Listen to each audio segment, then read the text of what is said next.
Okay, so let's dig into this. I want you to picture Egypt for a second. Hmm. And I don't mean, the Nile or the buzz of Cairo.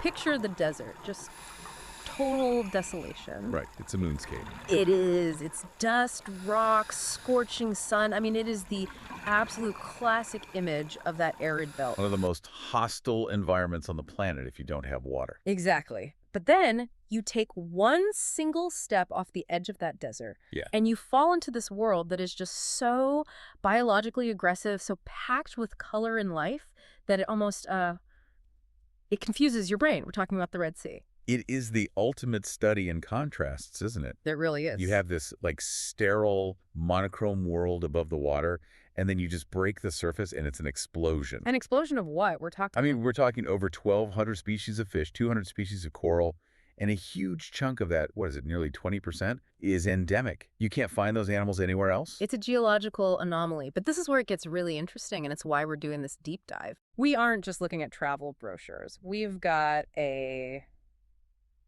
it's a pretty eclectic stack of sources here. Yeah, it's a good mix. We have the standard travel guides, sure, but we've also got specific dive logs from local centers, seasonal wildlife calendars, and this is the part that actually hooked me. We have official government audit manuals. Ah, yes. The documents from the Chamber of Diving and Water Sports, the CDWS. It sounds incredibly bureaucratic. It sounds dry, but I'm telling you, it's actually the most critical document in the stack. It's the rule book. It's what keeps people alive. Okay, so our mission today isn't just to look at the pretty fish. Yep. We want to understand the mechanics of diving in Egypt. We're going to peel back the layers on the different regional vibes, Yeah. the history behind a World War II wreck that's a literal time capsule, and the truth about a site nicknamed the Divers Cemetery. And we have to talk about sharks. We do? Because the protocols for how you handle an oceanic whitetip are, Right. they're specific. Specific is a very polite word for it. We'll get there. But let's start with the lay of the land. Or, I guess, the water. Okay. The Red Sea coast is massive, but our sources seem to break it down into three main personalities. It's the best way to think about it, yeah. You can't just say, I'm going to Red Sea. You've got three distinct flavors. Dahab, the Bohemian, up north. Right. Sharm el-Sheikh, which is the polished resort style. And then you have the Wild West down south on the mainland. Okay, so let's start with Dahab. Based on these descriptions, this place sounds less like a destination and more like a lifestyle choice. Dahab is unique. It started as a Bedouin fishing village. Then the hippies found it in the 80s and 90s. And it kept that vibe. It never really lost that sort of dust-covered, relaxed energy. But from a diving perspective, the geology is what dictates the vibe. How do you mean? Well, in most places, you want to dive, you get on a boat, you motor out for an hour. Right. In Dahab, the Gulf of Aqaba is incredibly deep, right up to the shore. So the entire culture is built around shore diving. Is that the whole thing I was reading about with divers hopping into the back of a pickup truck? That is the classic Dahab taxi. You throw your tanks in a beat-up Toyota, squeeze in the cab, and then you walk into the water. It sounds so accessible. It is. Yeah. You have sites like the Lighthouse Reef right in the middle of town. You're gearing up on the promenade while people are drinking coffee 10 feet away from you, and then you just walk in. The lighthouse sounds wild. The source mentioned a buoyancy park with an underwater elephant statue. It's an underwater playground. It's basically an artistically arranged scrapyard hoops to swim through, statues, all designed for training. Wow. But because it's all shore diving, you get this mix of tech divers, free divers, regular divers, all in the same water. And then afterwards, everyone's at the same cafe. It's incredibly immersive. Okay, so contrast that with Sharm el-Sheikh. This feels more like the polished, big event destination. Sharm is the machine. If Dahab is about hanging out, Sharm is about the operation. Big fleets of daily boats, big resorts, and your access point for places like Ras Mohammed National Park. So this is where you go for structure. Exactly. Buffet breakfast, big white boat, 2 amazing dives, back for cocktails. It's efficient. It works. And then the mainland, we have Hurghada, the value option, and then Marsa Alam. One source called it the Wild South. Marsa Alam is for the diver who wants to get away from the crowds and see the big stuff. The big stuff like Like a dugong, oh, a massive sea cow. Think of a manatee, but in salt water. There's these huge, gentle vacuum cleaners grazing on seagrass. yeah. Marsa Alam is one of the only places you can reliably see them. Wow. Or you go there for the sharks at Elphinstone Reef. It's more raw. So pick your vibe. Hippie trucks, polished boats, or the wild south. Oh. But no matter where you go, there are these iconic sites that pop up everywhere.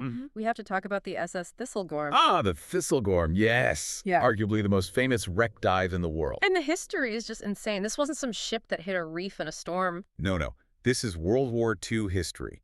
Frozen in salt water. It was a British merchant navy ship. Oh. October 1941, it's anchored, waiting to deliver supplies to Allied forces. It was a sitting duck. Completely. At night, 2 German Heinkel bombers are flying back from Crete. They spot the ship, drop 2 bombs. One hits the ammunition hold. Oh, man. The explosion was just massive. The ship split and sank almost instantly. But it's what went down with it. The sources call it a time capsule. It's not just an empty hull. That's the thing. Most wrecks get stripped over time.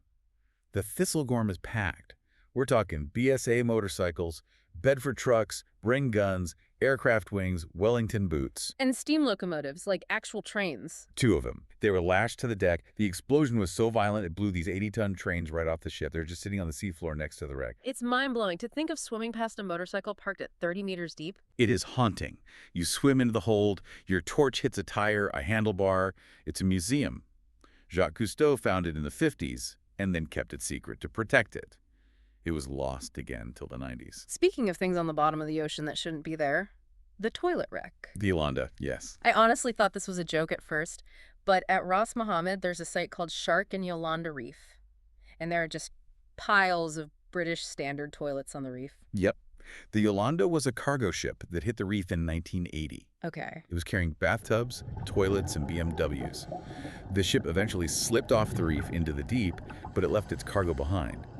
So now you have this beautiful reef and a whole lot of porcelain toilets. Marine life housing. That's what it is. You'll see moray eels living in the U-bend. It's artificial reef theory in action, just with bathroom fixtures. That is incredible. But the reason Ras Mohammed is so spectacular is its location. It's right where the water from the Gulf of Suez smashes into the water from the Gulf of Aqaba. So it's a mixing bowl. Precisely. And that mixing creates currents and nutrient-rich water. It's a feeding ground. That's why you see these huge swirling schools of barracuda there. Okay, from toilets to reputed tragedies, we have to address the Blue Hole in Dahab. One source called it the Divers' Cemetery, which sounds inviting. It has a grim reputation, that's for sure. But the local sources are very, very keen to debunk the idea that it's dangerous for everyone. So what's the deal? Why the scary nickname? The monster is physics. The blue hole itself is just a big, beautiful sinkhole. The danger is a specific feature called the arch. It's a tunnel that connects the hole to the open sea. But that tunnel, it's at 56 meters deep. And for anyone who isn't a diver, explain why 56 meters is a problem. It's way beyond recreational limits. You're in technical diving territory. The pressure is immense. You burn through air like crazy. But the real killer is something called nitrogen narcosis. The Martini effect. Exactly. At that depth, the nitrogen you're breathing acts like a narcotic. You get drunk, disoriented. Some people get euphoric. The tragedy is when divers on a single tank of normal air try to swim through it, get narcosis, miss the exit, and run out of air. So it's human error. It's ego. Almost always. Yeah. If you're a trained tech diver, it's manageable. But the standard tourist dive doesn't go anywhere near it. Right. The sources talk about a route called the Bells. Yes. You enter through a chimney in the reef called the Bells, drift along a beautiful wall, and then you swim over a shallow saddle into the blue hole at about 7 meters. You're never near the arch. It's perfectly safe if, and this is the key, you follow the rules. Following the rules, that seems to be a theme, which brings us to the wildlife. Sharks, Egypt is famous for sharks, oceanic whitetips, hammerheads. especially in the south. Elphinstone, the Brothers Islands. I was looking at the Red Sea sharks safety protocols in our source material, and it's fascinating. It describes the oceanic whitetip as self-confident and inquisitive. Which is a very polite, scientific way of saying they are bold. You have to remember their environment. The open ocean is basically a desert. Food is scarce. So they investigate everything. And the advice for what to do if one approaches you is, well, it's intense. Rule number 1, stay vertical. Why? It's all about your silhouette. If you're horizontal, you look like a seal or a tuna. You look like prey. If you drop your fins and stand vertical in the water, you just look big and weird. Yeah. You don't fit the prey profile. And it also says, do not swim away. That is the hardest instinct to fight, right? Your brain screams, run. But if you turn and flee, you trigger that chase instinct. It's predator-prey 101. So you cluster together, stay vertical, and face the shark. Always face the shark. And then there's the water wave. Right. What is that? This is if the shark gets too close, like within arm's reach. You don't punch it. Punching is aggressive. Instead, you use your hand to push a subtle wave of water towards its gills. The gills. They're very sensitive. The pressure wave startles them. It's a signal that you aren't passive prey, but you also aren't attacking. It usually makes them turn away. It's a good reminder that we are just guests in their living room. Absolutely. Okay, so if I want to see these sharks, or maybe avoid them, when should I go? Well, it depends on what you can tolerate. Summer June to August, that's peak shark season. Hammerhead schooling. The water is bath warm, like 30 degrees. Sounds great. But the air temperature is over 30 degrees Celsius. You are absolutely roasting on the boat. Oof. Okay, hard pass. What about winter? Winter has crystal clear visibility. It's quiet. But the water drops to maybe 21 degrees. You're in a thick wetsuit, a hood. It's chilly. So autumn is the Goldilocks zone. September to November, the water's still warm, the air is pleasant. That's the peak season for a reason. All right, let's get into logistics. The nerd section, live aboard versus land-based. The classic diver debate. A live aboard is what it sounds like. Yeah. You eat, sleep, and dive from the boat. And that's how you get to the really remote sites, right? Exactly. You can't reach the Brothers Islands on a day boat. They're way out there. Yep. So if you want those big shark encounters, it's usually a live board. Yeah. But you're stuck on a boat for a week. Cabin fever. Cabin fever, seasickness if the weather turns, no escape. Whereas land-based gives you flexibility. Total flexibility. Stay in a hotel, go out for dinner, take a day off to see Luxor. It's way better if you have a non-diving partner. The trade-off is you spend more time on daily boat rides to the sites. Now, I want to pivot to the document that really surprised me, the Manual and Protocol of Audits from the CDWS. This isn't a glossy brochure. This is a checklist. This is the backbone of the industry. Yeah. Egypt realized in the early 2000s that if standards slipped, tourism would collapse. So they created the CDWS to regulate it.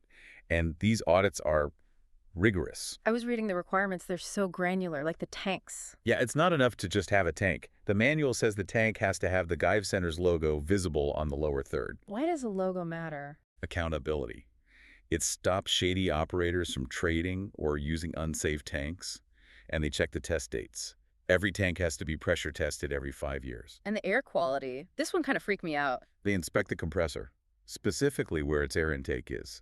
If it's near the parking lot or a boat engine's exhaust, you could be pumping carbon monoxide into diverse tanks. Oh, wow. The audit ensures the intake is upwind and the filters are clean. There's also a very strict rule about intro dives for beginners. This is a critical safety point. The manual specifies a 1-to-1 ratio. 1 instructor for 1 student in open water. Maximum depth, 12 meters. Why is that so important for the listener to know? Because if you're a tourist and you sign up for a tri-dive, and the operator tries to take you and 3 of your friends down at the same time, you know immediately they are violating protocol. Because if I panic. If you panic and bolt for the surface, that instructor needs to be holding on to you. If he's got 3 other students, he can't save you. That 1-to-1 ratio is a literal lifesaver. It's actually really comforting to know that this bureaucratic machine is working in the background. It's not just the Wild West. No, not at all. They check everything. So what does this all mean for someone planning a trip? It means Egypt offers this incredible spectrum. You can have the super chill walk-in diving of Dahab or the adrenaline-fueled shark diving in the south. Yeah. But across that whole spectrum, there's a layer of professional management that makes it incredibly safe. And it really is a year-round destination, but you have to pick your season based on your wetsuit tolerance. And your desire for big animals. If you want sharks, you have to accept the heat. You know, the image that really sticks with me from this whole deep dive, it isn't the sharks or the coral, it's the thistlegorm. The motorcycles in the dark. Yeah. There's just something so haunting about swimming past a 1940s Bedford truck, tires still on, just parked at 30 meters deep. It reminds you that the Red Sea is as much a museum as it is an aquarium. And that really raises the question for any diver, doesn't it? Are you going down there just to look at the pretty fish? Or are you going down to touch history? Because in the Red Sea, you can do both on the same tank of air.